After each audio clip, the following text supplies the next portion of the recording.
Hello, I'm Eliezer Yudkowsky, research fellow at the Singularity Institute for Artificial Intelligence, a reductionist, a naturalist, a rationalist, and generally drawing on the Daniel Dennett side of the Force. And with me today is... I'm Jaron Lanier. Let's see, my titles are nutty these days. I'm the interdisciplinary scholar in residence for the engineering school at UC Berkeley, and I'm the scholar at large for the Microsoft Corporation, and I have various other odd affiliations, and I don't think it's possible to be a rationalist and also a follower of Daniel Dennett, although I'm very fond of Dan personally. I don't consider him a rationalist. I consider him to be a religious extremist with just a different religion, but that's just... So, a few years back you wrote a rather famous article called One Half a Manifesto, in which you spoke out against cybernetic totalism, which, from your perspective, had a number of points. Part of it was excusing the flaws of machines, that instead of machines becoming smarter, rather we become dumber. Some parts of it... Not precisely. We lose the empirical loop that lets us tell if we're becoming dumber, and that's a very crucial point. But please go on. Okay. Some parts of that I did agree with. For example, the critique of the idea that natural selection, replicator dynamics, the neo-Darwinian synthesis would also be able to explain human cognition, which from my perspective is just not what it's for. It's a successful theory of biological systems, not of how biological systems are designed, not necessarily a successful theory of the brain. And I would also... And by the way, this notion that a Darwinian explanation should explain cognition in the brain originated, so far as I recall, with Linus Pauling, which is an unlikely character, but it was really Pauling who started to come up with this notion. He would say that the secret to his success as a chemist was that he had many, many ideas and that they fought it out as if they were in an ecology, and the survival of the fittest ideas. So it's really, of all things, the sweet liberal Linus Pauling who came up with that one. I think it's rather a magical type of explanation, really, because even after you claim, if you claim that a living organism has been designed by evolution, you can derive all sorts of specific predictions from that. If you claim that thought is running on evolution, what do you know after that you didn't know before you came up with that hypothesis? As far as I can tell, nothing. Right. Well, as we know, it's difficult sometimes to resolve what lessons we should learn from the theory of evolution, too. And that's not a critique of evolution. It's just to say that it's a theory that requires more care and work in its use than some other sorts of theories. You can come up with competing narratives for evolution that are equally good at explaining different things. So it's tricky. It's not one-to-one and onto, as we say. It's a different sort of theory than previous scientific theories. You can't just plug it into a computer and run it to get the predictions back out. You certainly can't. And also Moore's law, which I'm aware that a number of my colleagues in artificial intelligence set very great store in. I think that has rather...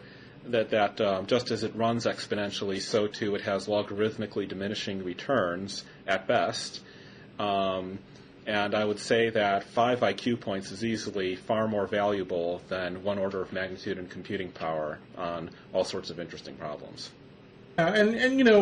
Just to state the obvious, any improvement in our ability to write software has come very slowly indeed, and right now we don't know how to write multi-core software, despite many years of trying to sort that out. And so, unfortunately, the world is still helped and hindered by insight more than any sort of magnitude that you can apply to some measurement, to some technology. And we're lacking in insights. Though I will note that I visited the Computer Museum, the Computer History Museum, and was struck, walking down the aisles of time, just how much of the improvement in our technology had been an improvement in what it takes to program a computer.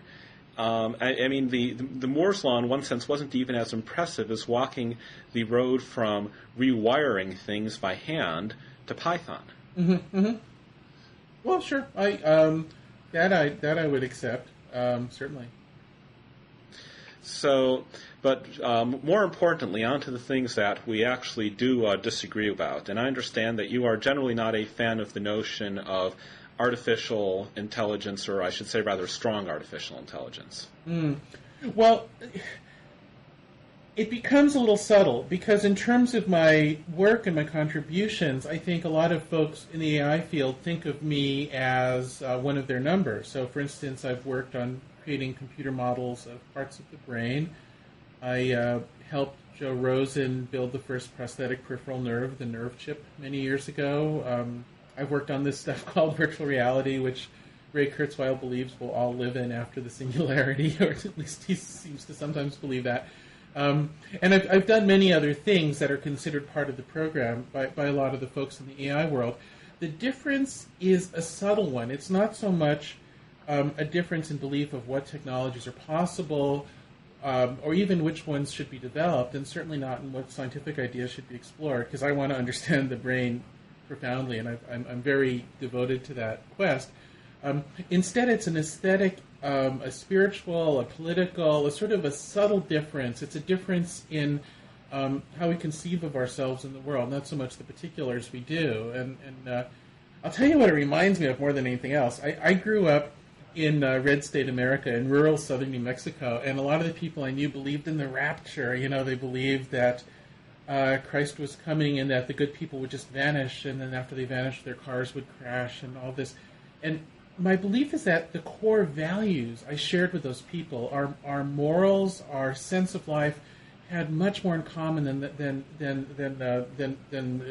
not. But this notion that a rapture would happen in your lifetime, that it's like this thing you're planning on, really does make you nutty, and that's where I had to part company with a lot of my friends in the old days, and I think it really did them some harm and made them nutty. Like, believing it might happen at some arbitrary time in the future is one thing, but to believe it's like right happening. And that's kind of how I feel with the Singularity folks. It's, you know, it's like, if you really believe this is happening right now, you start becoming kind of nutty, and you start designing software with the wrong goals in mind, and you start losing touch with your own objectivity. Well, heaven forbid that we should suffer the negative social side effect of bad software design. But yeah, right. I mean, usually, you know, the people who raise this concern are concerned with other things than writing bad software. But I'll admit that it's an increasingly important problem. One of the things that I did want to raise, when I was reading one half of Manifesto, I wasn't quite sure I could untangle your predictive, moral, and aesthetic claims. I wasn't quite sure I could figure out what you were saying, this will happen or this cannot happen, versus this should happen, this is a good act, this is a bad act, and this is a book I would prefer not to read. I mean, there's all sorts of subjects that don't happen, and we wouldn't want them to happen, but they make great subjects for books. And conversely, there might be things that will happen and even that should happen, but that you don't quite like the way that people are writing about them. And I wasn't quite sure I could untangle that. Well, look,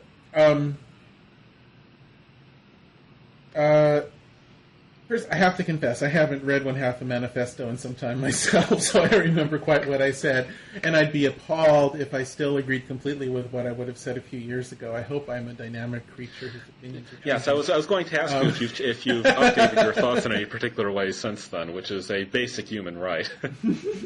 I would say it's a human a responsibility. But what I will say is that I hope that I am not taken to be, well, certainly not a Luddite, but also I hope I'm not taken to be some sort of traditionalist who hopes to see an eternal solidification of the biological design of the human that we happen to have as a result of where evolution has gotten us so far. That's not my intent at all. I consider myself a radical, and in fact, I think a lot of the particular things I've worked on and a lot of the ideas I've expressed are quite a bit more radical than what the standard fare in the Singularity movement, if I may dare say so. But the thing that I think is very important is whether you believe in people or machines more. So if you believe in people more, where that leads you is, first of all, you accept just, let's say, a bit of metaphysical ambiguity. It's just possible that this consciousness thing is not just an illusion, that there's something kind of special going on here. And that possibility, that touch of metaphysical possibility, I think, becomes the foundation point for humanism, for the idea that humans are not just cogs in the machine of civilization. Well, if I can sort of interject here, by machine, either you don't mean lawful physical system, or you mean to imply that humans are not lawful physical systems. So what exactly do you mean by machine, such that humans are not machines? Well, first of all, as I'm sure you'll agree, lawful physical systems cannot be measured or represented to totality, right? You'll agree with that statement, I trust. And I think you'll also agree. I have. Well, actually, that does sort of like toss me off a bit, because it might mean that you're about to say something about quantum mechanics that I might not necessarily want to agree with. Edwin James once said that ignorance, I'm trying to remember his exact phrasing, if we are ignorant of a phenomenon, that is a fact about our state of mind, not a fact about the phenomenon itself. So even if you say that we can't have total knowledge of a system, that's just a fact about us. It doesn't necessarily affect the behavior of the system itself in any way. Well, see, it does, though, because the only way to know the system is to know it. So epistemology can't just be thrown away. And that's where Daniel Dennett is really very confused, because he believes that you can throw away epistemology. He believes you can treat epistemology as this sort of wrapper that's not really the thing you care about. And you can't do physics that way, and I would argue you can't do computer science that way. So epistemology has to be part of the picture, or else you just end up with your fantasy about what you say hard reality is, but no one else can know it. It's just your belief system. So, you see, the thing is, throwing out epistemology and pretending that you can know hard reality makes you into a religious nutcase. And that's the thing I wish my friends in AI could see. You have to be balanced. You have to find a moderate position that incorporates. The reason a touch of metaphysical doubt is actually important to science is that it brings epistemology back into science. It's as soon as you believe you can know things perfectly that you start to screw up. You believe in yourself, basically. You become a scientific narcissist, and that makes you a reliable scientist. Am I allowed to have extreme probability distributions? And if not, what is the probability level at which I break down? You are allowed to have extreme probability distributions for controllable experiments. And you are not allowed to have extreme probability distributions for unknowns. So, I think this like in normal parts of science, this is well established. The reason it gets confusing in computer science is because we can create virtual reality. We can create these worlds out of our own imagination that seem real, and therefore we believe in our ability to know the real world too much because we can create these things that are so similar to it.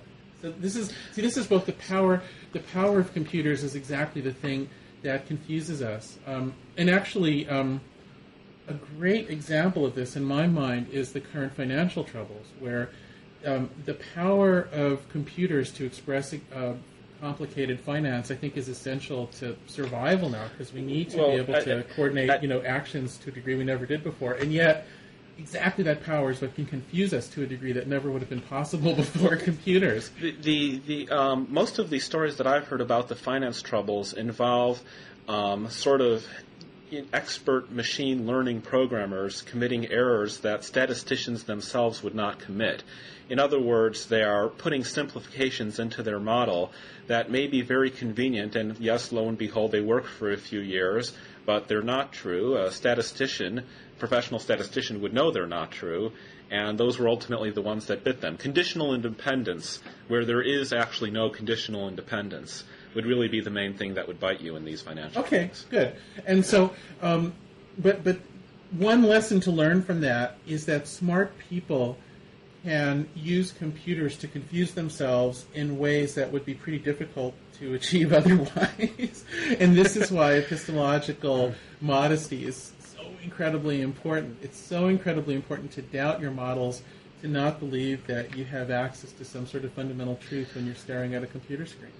You don't. So we make it up. I do get the impression that you would object on some level. I'm just not sure if it's predictive, moral, or aesthetic to the statement that humans are machines.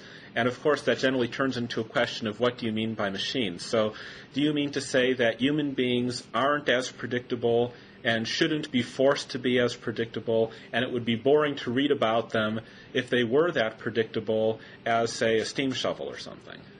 Is that No. I mean, no, that's completely the wrong dimension. There are many reasons to say that people and machines are different. The most important one is pragmatic, which is if you believe people and machines are the same, then you'll trust human-like software too much, and you'll screw up and behave like an idiot. So this is the problem that's inherent in the Turing test, that you can't tell whether the machine's getting smarter or whether you're lowering your standards to make it seem smarter. Well, hold on here, because there's the saying, the world's stupidest man may say the sun is shining, but that doesn't make it dark out. I think Robert Pirsig invented it. I'm not sure exactly. And there's any number of perfectly true beliefs which, if poorly summarized, poorly understood, misused in any number of possible ways, can lead you astray in all sorts of gruesome fashion. And, of course, the classic example here is quantum mechanics. It's true. It also drives people insane when they hear it poorly summarized. Mm-hmm. Yeah, I know. Deepak Chopra just Darwinian makes it crazy. theory. I mean, there's another classic example. It's perfectly true, and there's all sorts of easy ways to misunderstand it. Yeah, but there's but AI doesn't say anything. Like, there's no benefit to it. Like, you can absolutely every project, and I like, just to remind you, I do the stuff that the AI people think needs to be. I mean, like, I work on these models of the brain, and I've worked on machine vision, and I've done all these things, and the ideology of the AI doesn't actually help you accomplish anything. It's a religious idea. Like, there's no pragmatic reason for it as a belief system, and there is a pragmatic reason to oppose it as a belief system.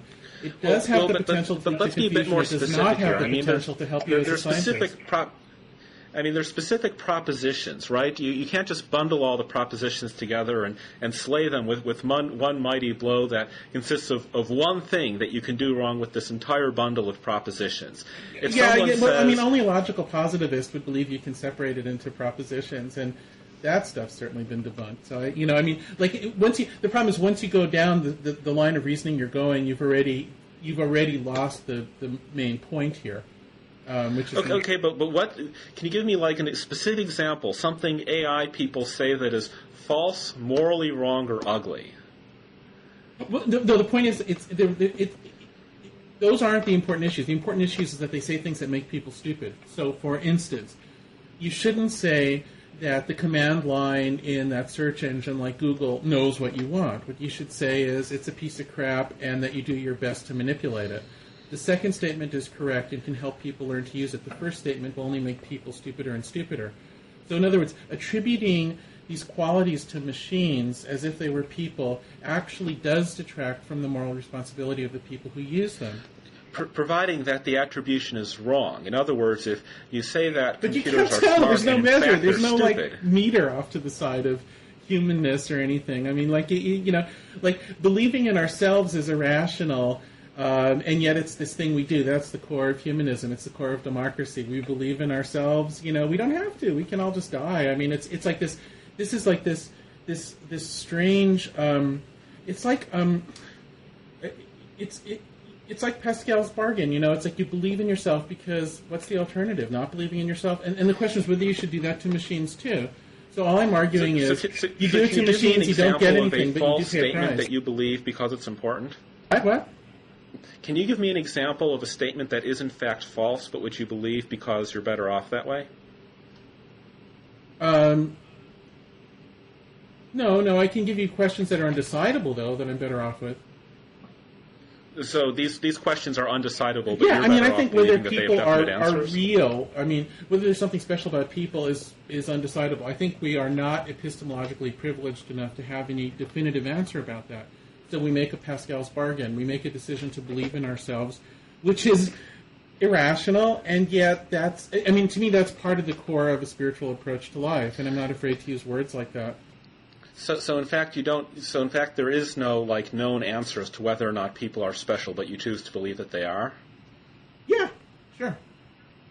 I think that you have an epistemological problem, my good sir. Namely, do you not know whether people are special, or do you actually believe that they are special? Which of these two is the case? See, this reminds me so much. When I was a kid, I would argue with these sort of people on the spectrum of Marxism to logical positivism who would try to organize the world. So you're assuming that your question is even meaningful, but the truth is that the foundations of your question are far shakier than what I've said. I mean, all this stuff about whether a statement can be true or known or anything, this is ridiculous. I mean, real language doesn't even consist of true propositions. A statement of this kind is inherently undecidable.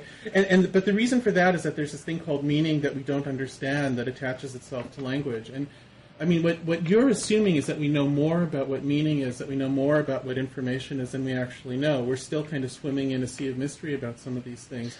Well, actually, what I'm trying not to do is let you get away with saying we should believe X for some reason other than X is probably true. That is one of my hot buttons, and I'm sure I don't have to go into all the reasons why this would be a hot button. It seemed to me there that you were saying that on the one hand, we didn't have enough information to know whether humans were special, and on the other hand, there were emotional benefits to believing it, therefore we ought to believe it. Well, see, the problem is that there are very, very, very few and very rarefied statements that we can know are true. And they're mathematical statements. And I love math. I love mathematical proofs. And yet, if those were the only statements I was willing to act on, I'd be really and I would be such a nerd. I never would have been able to have a daughter because I wouldn't be able to communicate with another person, and I wouldn't have a wife. And it's horrible. I'm willing to repose a fair amount of confidence accept life in beyond gravity. math. What? And gravity. Right now I'm holding a pen. I'm about to drop it. I bet it'll fall. I win. Yeah, well, that's that's not a provable truth. That's empirical, and there we get into this thing about the nature of scientific truth, which is very different from mathematical truth. And we don't know the limits of where gravity works and where it doesn't. I mean, we're just learning about gravity. We don't have a good theory of physics yet. We don't know. We can't resolve light and gravity at the same time. We don't have certain knowledge of mathematics either. I mean, I'm not.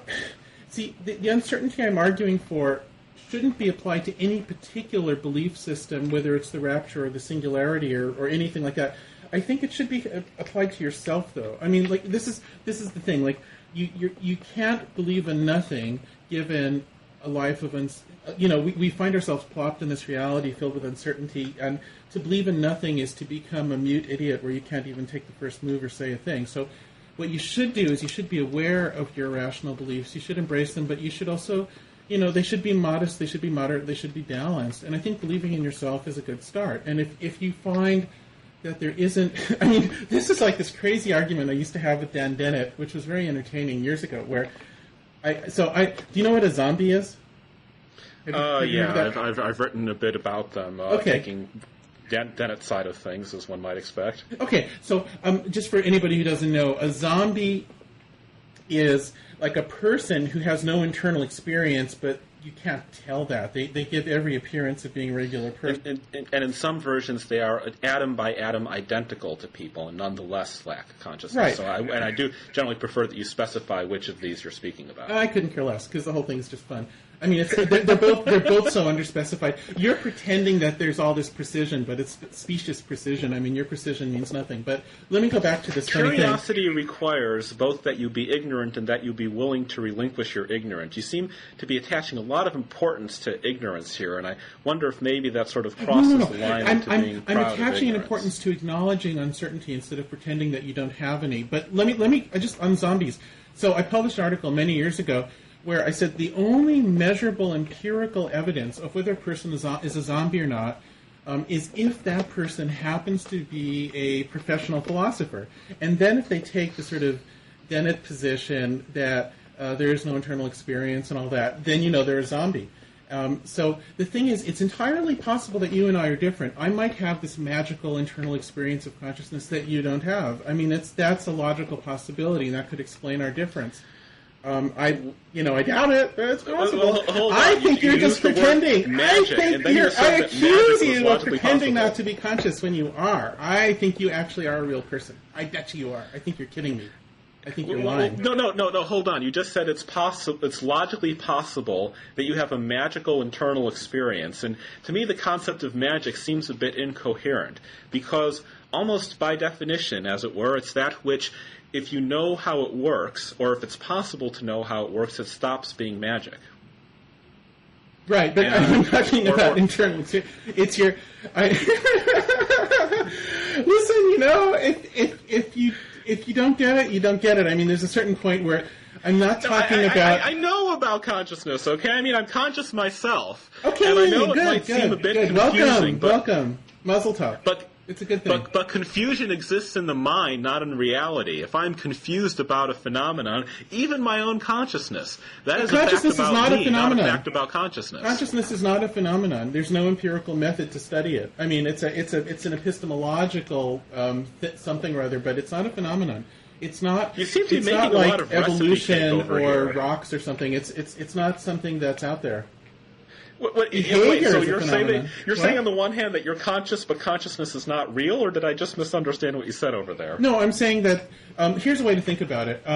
Imagine you have a mathematical structure that consists of this huge, unbounded, continuous field of scalars, and then there's one extra point that's isolated.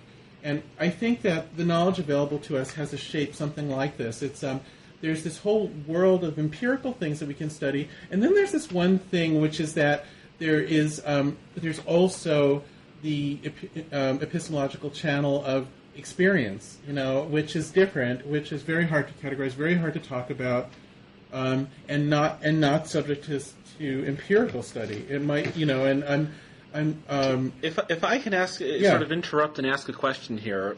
Suppose that sort of Super Dennett, or even if you like Super Lanier, shows up tomorrow and explains consciousness to you. You now know how it works. Have you lost something or gained something? It's an absurd thing to say. I mean, that's like saying. It's just a nutty. The whole construction is completely absurd and misses the point. So wait. Are you ignorant about consciousness, or is something else going on here? I don't quite understand. Do you not know how consciousness works, or are you making some different type of claim? I don't think consciousness works. I don't think consciousness is a machine.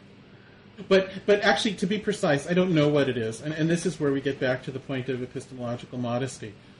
I do know how a lot of things work. I've built models of parts of the brain. I've worked on machine vision algorithms that can recognize faces better than I can. I'm really interested in the olfactory bulb, and I've worked on that. So if you don't know how consciousness works... I'm really, really interested in the brain. I just think that's a different question from consciousness.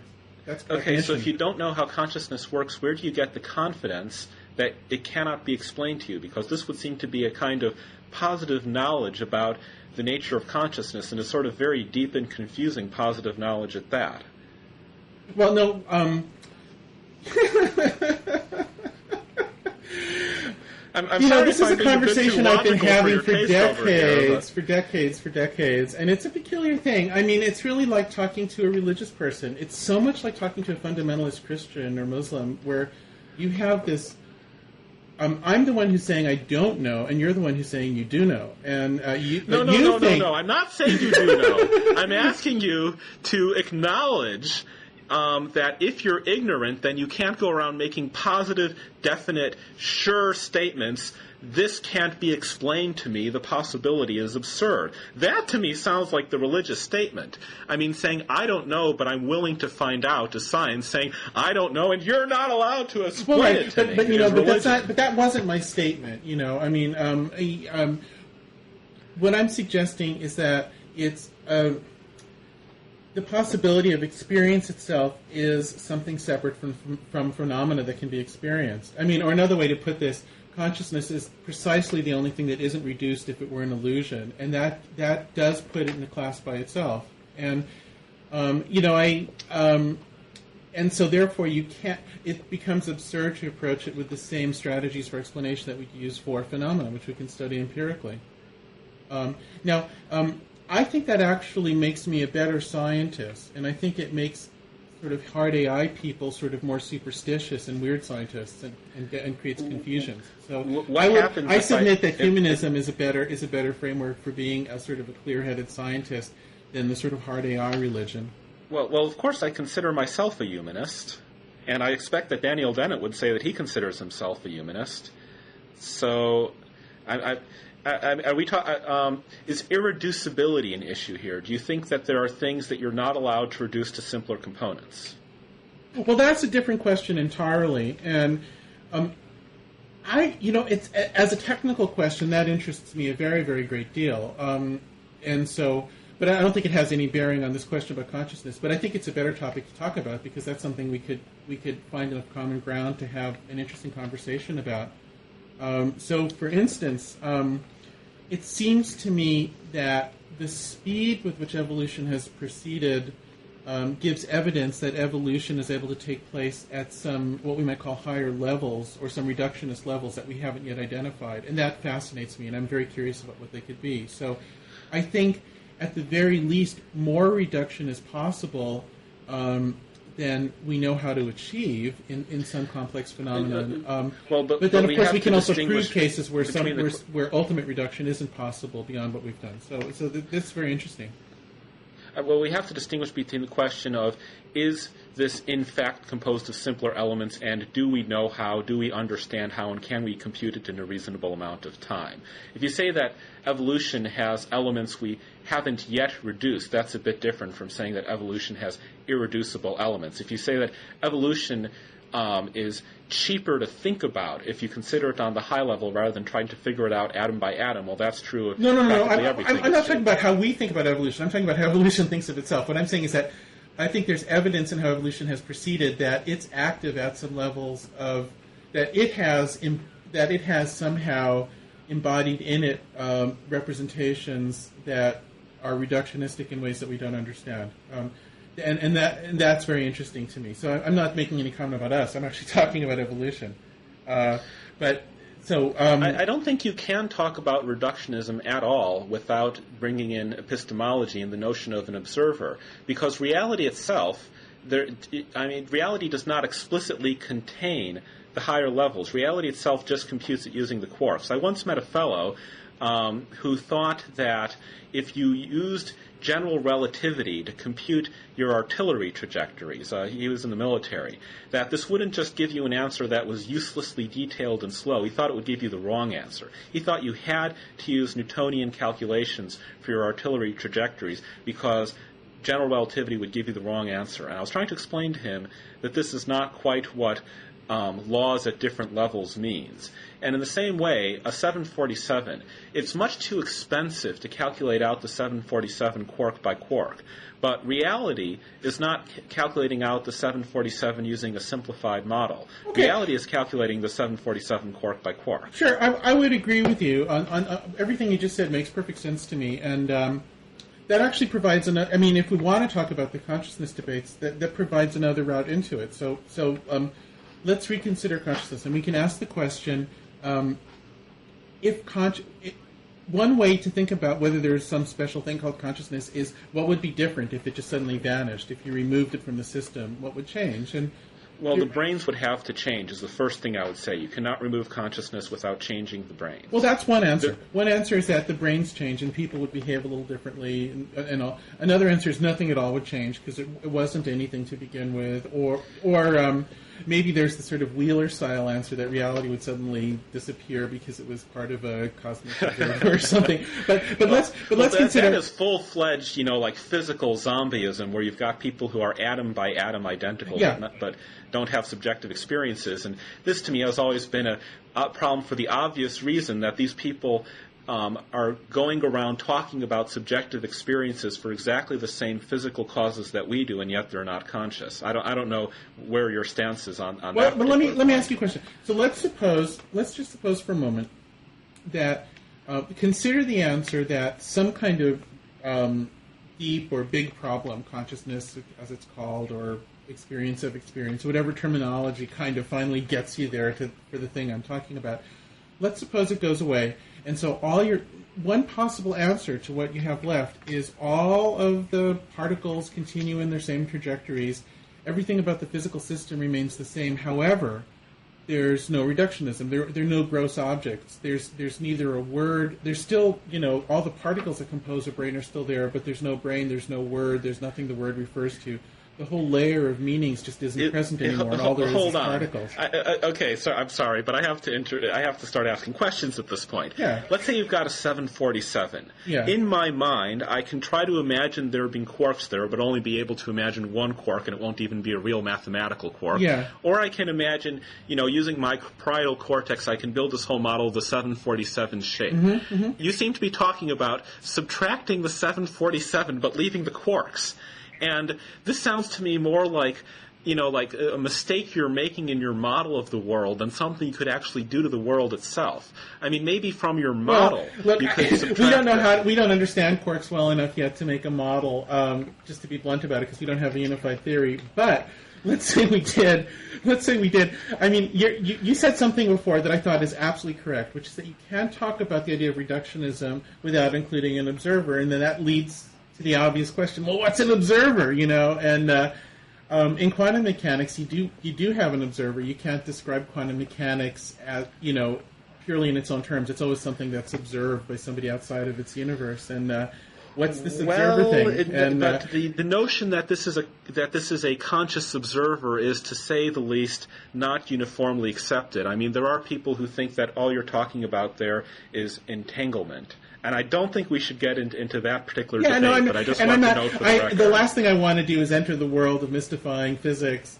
But the only thing I'm pointing out to you, you don't need to get into any mystifying physics. This is just a very simple little bit of logic that if you really, really unravel the idea of the observer, if you really unravel these things, you'll ultimately come to this seam where things don't quite hang together, and that's where you are. It's you actually are an observer, and we don't know quite what that means. That's the epistemological channel. That's the thing you can't quite throw away.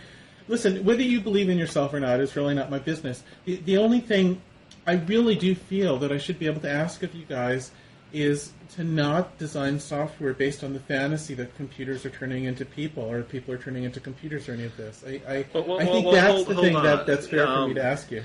Okay, I don't think that computers are naturally, mystically, as a result of no human action upon them, changing or going to change into people. I do think that if you understand how a human mind is put together, or even if you understand some of the basic principles that would be involved in it on a level that's simpler than the full hackiness of the human mind, that you can put together your own mind using equal or better principles, and do a better job of it. Yeah, I don't think it's something that happens as a result of Moore's law. I think you actually have to understand what you're doing, and you can succeed without knowing what you're doing. But you don't want to. I've really worked on brain stuff. I've really worked on simulating parts of it. I've worked on frameless, stereotactic neurosurgery systems and all these things. It must be impossible. The more I work on the brain, I think warp drive is possible. I think it's when you really work with these things and you start to have a feel for them and you start to respect them. I think once again, this sense of humility becomes so important. I think this note. There's this problem that a lot of computer science people have, that they sort of imagine that if you can sort of get a little toehold on some abstract plane that might contain something, then it's as if you've become the master of that whole plane. And once again, I just think it's a way of fooling yourself. I think it's a form of immodesty that actually decreases the quality of your work as a scientist. I just think it's a poor way to think. Do you think it's possible for someone to understand intelligence and then build an intelligence? Well, intelligence is a different question to my mind, and I would say powerful intelligence. Here's what I would say. This is very important. I would say, as a hypothetical question, understanding intelligence to me is similar to understanding warp drive, in that both might be possible someday. I believe that a belief that either are imminent or that we have even the beginning of a foothold on either is probably just confusing in our own lifetimes. So in a pragmatic sense, I would say no, but in a hypothetical ultimate sense, I'd say yes. Okay, so in that case, Well, first of all, let's also ask about that's the about moral and intelligence, aesthetic question. Intelligence is a phenomenon, which is different from the epistemological channel, in my view. Well, it's also a bit different from warp drive because we know that at least human intelligence is possible, whereas we have no such assurance with respect to warp drive. I think the evidence is fleeting, but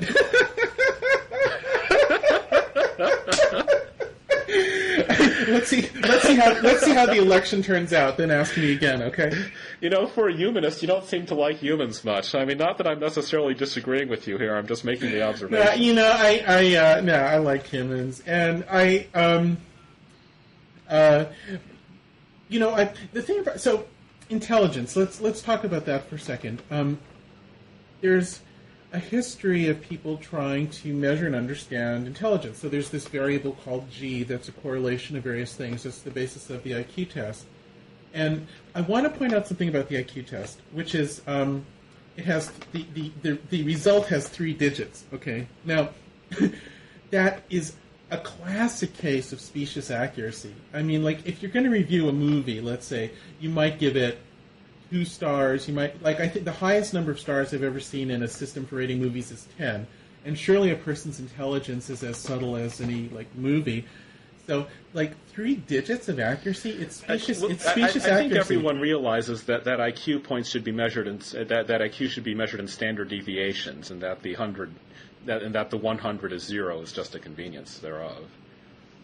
Right, but the point is that it's that people are given a card that tells one their intelligence is 120 and another one is told their intelligence is 121, and the fact that that's even possible is an obvious misuse of math, and it's also it's an obvious failure of appropriate intellectual modesty on the part of scientists, or honesty about how much is really understood.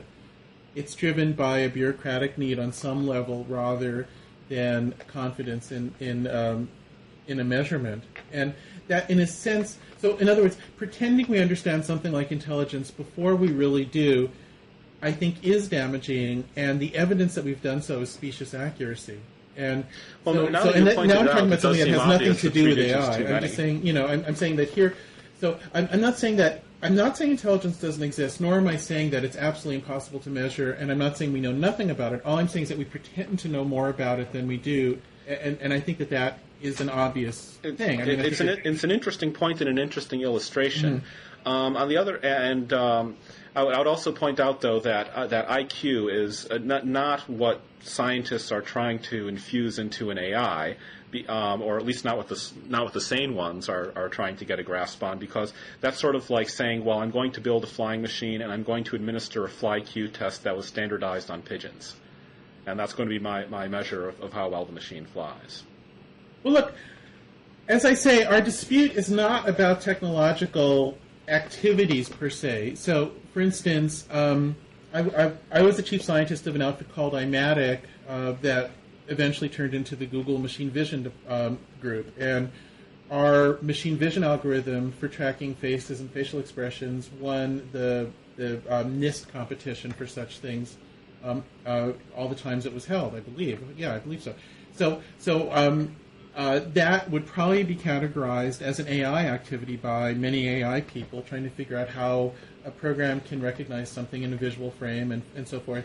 And indeed, it was inspired by neuroscience. It started off actually not with a bunch of students of a neuroscientist, of a guy named Christoph von der Marsburg at USC, who was the guy who originally noticed that synchronous firing in neurons was important. So it's a neuroscience-inspired project that made the best-of-class algorithm for something that brains can do.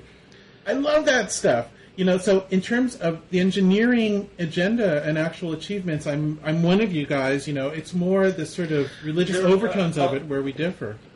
Okay, but, well, first of all, I do think that you and I have certain empirical disputes about our probability distribution over a future of humanity in, say, the year 2030. But before that, there's a distinction that some people are promoting, which I agree with. Mm-hmm. Ben Goertzel and the Artificial General Intelligence Research Institute, in particular, between artificial general intelligence and narrow AI or domain-specific AI. The notion being that if you look at most of the organisms on this planet, they tend to be heavily specialized to their domains and don't really cross out of them. A bee builds hives. A beaver builds dams. You don't find a beaver building hives. You don't find a bee building dams. Now, a human can look at the bee and the beaver and figure out, okay, so that's what they're doing. Okay, now I'm going to go build a hive. Now I'm going to go build a dam. We learn to do things by examining the domains and figuring out how to engineer within them. We aren't just limited to what our ancestors were evolutionarily optimized for. We work across domains. We probably aren't really literally general intelligences because there's some things we're better at than others. We are better at throwing spheres than writing code, for example, because our ancestors threw more spheres than wrote computer programs. But nonetheless, we exhibit significantly more generally applicable intelligence than chimpanzees, say.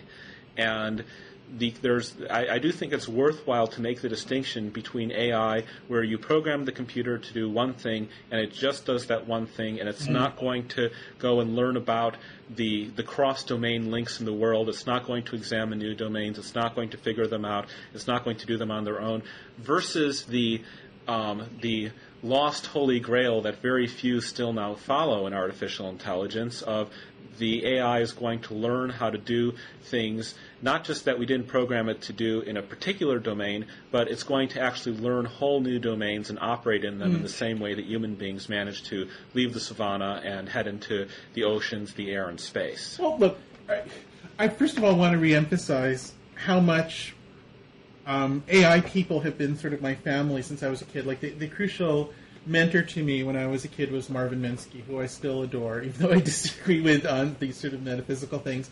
And I spend a lot of time these days with Eric Horvitz, who's the current president of the AI Society, and blah, blah, blah. I mean, I'm like part of the community, you know.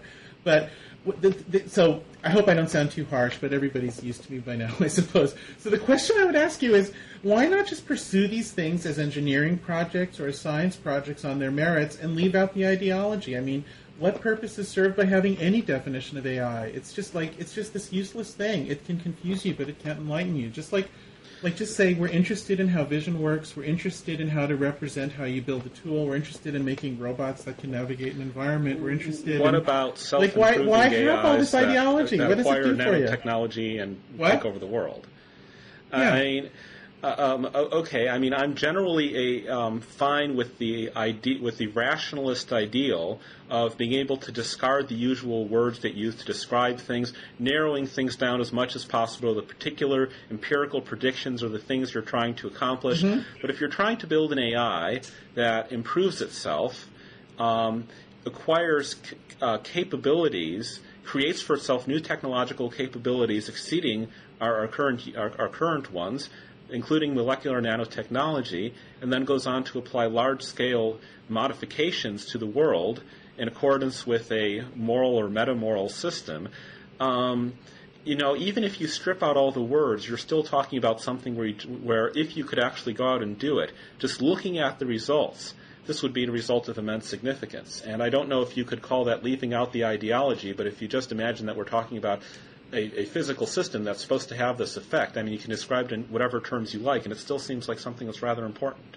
I think the work is always clearer when you leave out the ideology. I think studying how vision works is clear, making artificial vision is clear, making artificial intelligence is not. It becomes ideology because you're bringing in metaphysics. And there's also this whole agenda about achieving immortality with the singularity and all this stuff, which we haven't even talked about. But there is this whole religious substrata to this stuff, and I just think it's like this big confusion. Just drop it all. Just be a good scientist and a good engineer. You don't need all that stuff. But what if I actually would prefer to, all else being equal, unleash this AI armed with molecular nanotechnology to wipe out AIDS and aging? What if all else being equal, I would prefer not to I'll tell die? you. What is it that bars me from implementing my preference? I just think you waste half your cycles on ideology, and you'd be better if you weren't doing it. That's my personal belief. But where's the ideological aspect of this? Is it the part where I want not to age and die at the age of 100 or whatever? No, I think it's the part. It's the part where you have to believe with some sort of certainty that you're a machine according to some principles that you approximately already understand in order that you can make that machine immortal. And what you might be doing is just maybe you're reducing yourself in order to have that belief or whatever. But the point is, it's just this extra belief. It has nothing to do with your real work. I mean, if it really is what motivates you and you do some good work as a result, believe it. Okay, fine. But I'm just saying, it's like, all I'm saying is that it's this stuff that is separate and like off to the side and unneeded. It's not part of the real science or the real engineering. And I just think we'd all be happier if we weren't so concerned with these ultimate beliefs. And I mean, the truth is, like, I have the ideas I've expressed, and obviously you disagree with them. But like, we shouldn't even, like, why are we? I just think it's so much better. Like when I love just giving a talk about, say, how parts of the visual cortex work, the parts that we can understand a little bit about. And it's just, like, so clear. Everything makes sense. The science makes sense. The engineering makes sense. And the unsolved questions can be stated and understood. As soon as you start talking about this agenda of artificial this and that, and immortality and blah, blah, blah, all of these things, you enter into this other realm, which for one thing, you can only communicate with the other people who share your beliefs. Which it would be your responsibility to clarify so that it's as nice and neat as the discussions that we have of the visual cortex, right? Again? And then you could go ahead and build the super machine. I'll tell you something. All right, I'm going to just get a little bit tougher here. Most of the flaws in software, I'm going to argue, a lot, like, the unreliability in computers can be traced to somebody's AI belief 25 years ago. That a lot of the problems we have with technology are because somebody was pursuing an ideology instead of just good engineering sense. A lot of the cases where we say we've designed an architecture, say, so that it can have an arbitrary number of users, and was part of this old ideology of trying to build a multi-sub-brain machine. Like, there are all these weird little AI things that are traced through. So there are all these design criteria that come from the ideology instead of from the problem at hand, and it's contributed to, probably trillions of dollars in inefficiency on a global basis by having inappropriately designed machines. Well, but don't you wish that, say, the SMTP system, the email transport system, had been designed a little better back at the beginning so that we wouldn't be having as much of a trouble with spam now? I mean, sure, you can over-design, but there's also problems where you under-design things. I mean, look at the current financial crisis. I think we'd all be a lot better off if, some of those traders had been a bit more driven by such ideological considerations as Taleb's talking about black swans that they can't yet see. But no, they were hardcore, they were pragmatic, they stuck with what they could see working right now, and then economic conditions changed and the whole thing blew up. So you seem to be arguing against technological foresight in general, and I'm not entirely sure I can back you on that one. I think absolutely everything about my career, proves that wrong. It's obviously not what I'm doing. But you know what? I have to ask you a question. We've been going at this for an hour, it appears to me. How long is this supposed to go on? We've been doing it for 53 minutes, and they like it to be 1 hour. So okay, good. 7 minutes left. All right, then we shall proceed for another 7 minutes. Look, I'm. There are just so many cases where.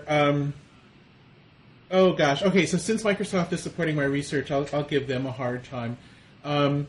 Two great examples from Microsoft. One is the paperclip, which was a terrible imposition on computer users for a generation and has finally gone away.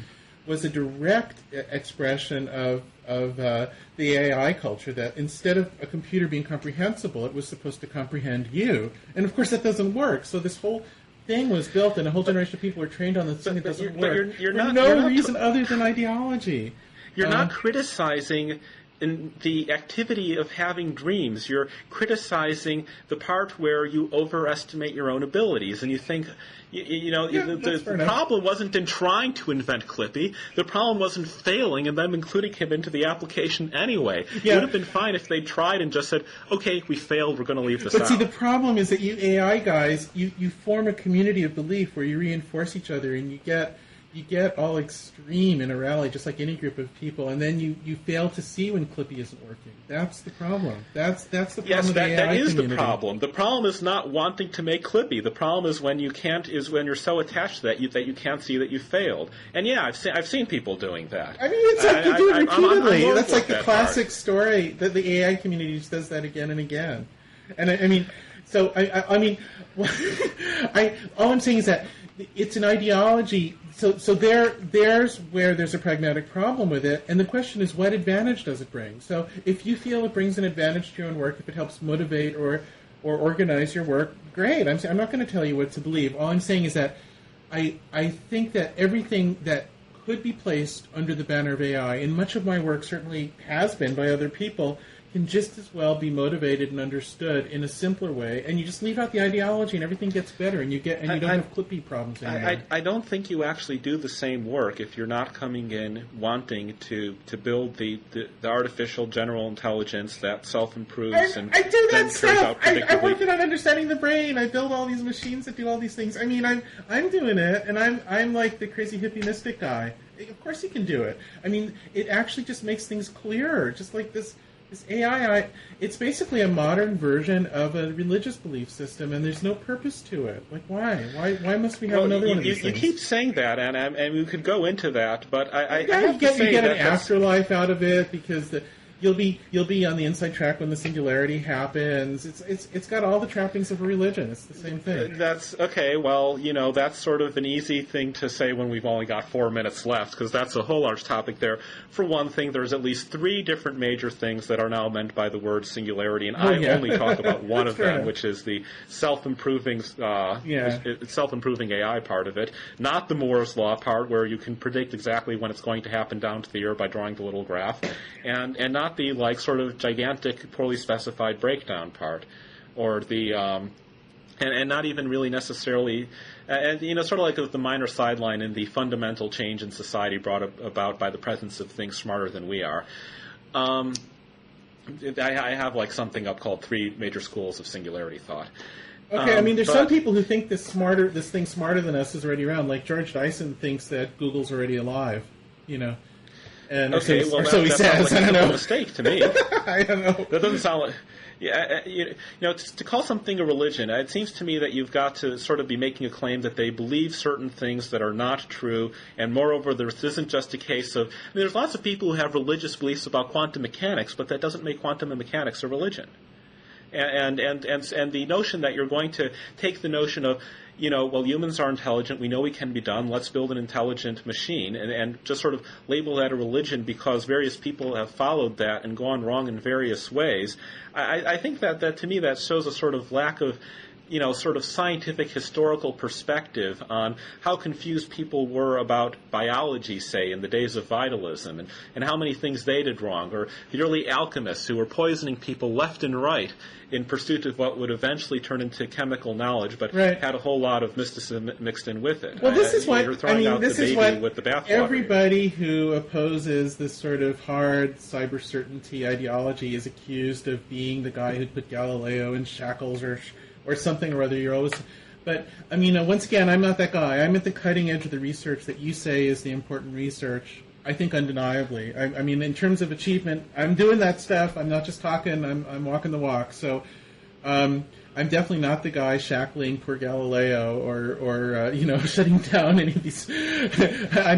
I just think I can do it without having to believe in this program, and I think it makes me better. I think it makes not better morally, but it makes me a clearer thinker. But you object when I want to know things, and even when I want to do things that look like they ought to be physically possible. I'm not exactly objecting. I'm just mildly making fun of you, and it's in a good-natured way. But I just. Oh, really? I got to tell you, though. I mean, the thing is, you have to understand is that for 30 years, I'm the one who's been being told, "Oh, you really, if you don't buy this stuff, you're some sort of irrationalist." And I just don't see it that way. I think that this sort of attempt to be irrational to the point of totality just makes you more irrational because it pushes you beyond what you're capable of. We're not capable of that level is there? Can you give me an example of a specific way I can't be rational even if I want to be? Actually, that's a pretty easy challenge. I need to Yeah, revise that it one. is a pretty easy one.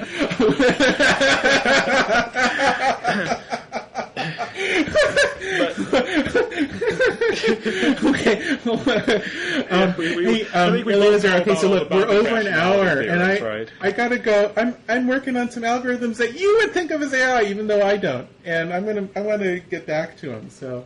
Actually, I don't know. I actually tend to be a lot strict, and I do distinguish between AI and AGI. So if you say something isn't AI, then I'm very unlikely to consider it AGI, artificial general intelligence.